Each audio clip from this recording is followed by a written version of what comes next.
Big news involving Donald Trump's chief propagandist, Stephen Bannon, who Donald Trump controversially appointed to the National Security Council at the start of his presidency.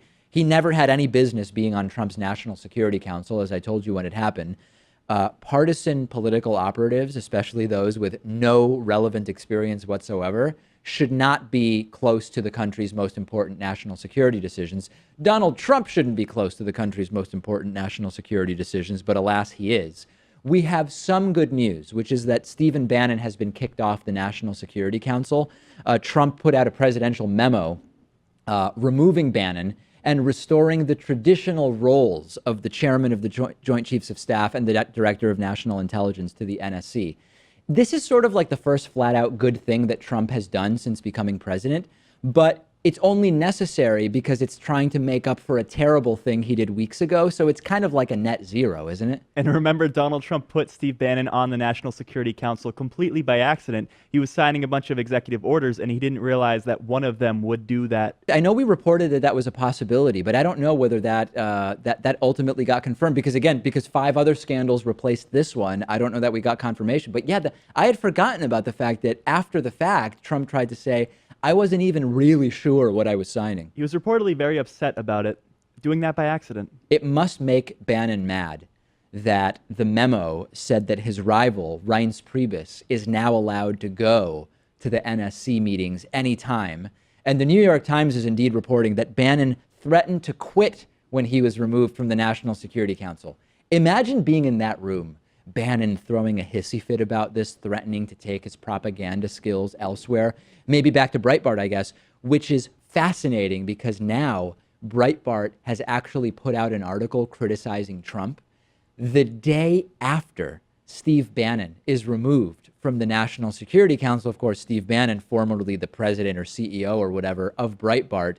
Coincidence? I don't know. I genuinely don't know. Yeah, and Bannon may not even necessarily have to tell Breitbart to do that. Breitbart just may realize they probably we're loyal know. to him still. Yeah, no doubt about it. This is sort of a win for Trump's new National Security Adviser, H.R. McMaster, whose anonymous associates describe he's very pleased and that it's important and beneficial for McMaster that Steve Bannon has been removed from the National Security Council. McMaster didn't have anything to do with Trump before he was appointed to the administration. And, I'm not saying like I'm a big fan of H.R. McMaster, but of the people associated with Trump, I think McMaster is one of the safer choices to be making national security decisions. He certainly has the credentials. He's well respected. He's even criticized U.S. military officers when that's been necessary. Yeah. And he's also against the use of the term radical Islamic terrorism because he considers that to be counterproductive. So if he can influence Donald Trump in that way, that's a very good thing. I'm not against the use of the term, but to the extent that it may be counterproductive, I'm fine with it not being used. You know what I mean? Right. I think it's fine to use it in a media setting or just chatting with your friends.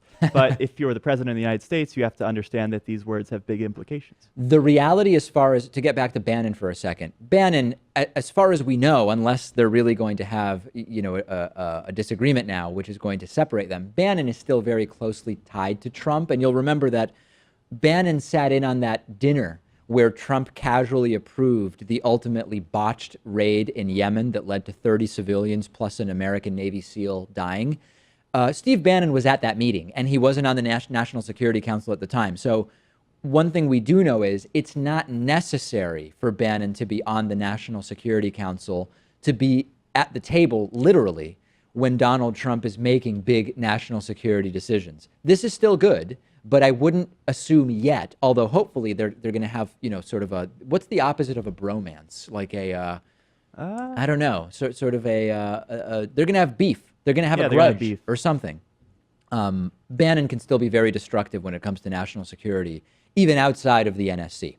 Discuss this with us on our Reddit discussion forum, davidpakman.com/REDDIT. We'll take a break. Part 2 of my interview with Trump confidant Roger Stone after the break.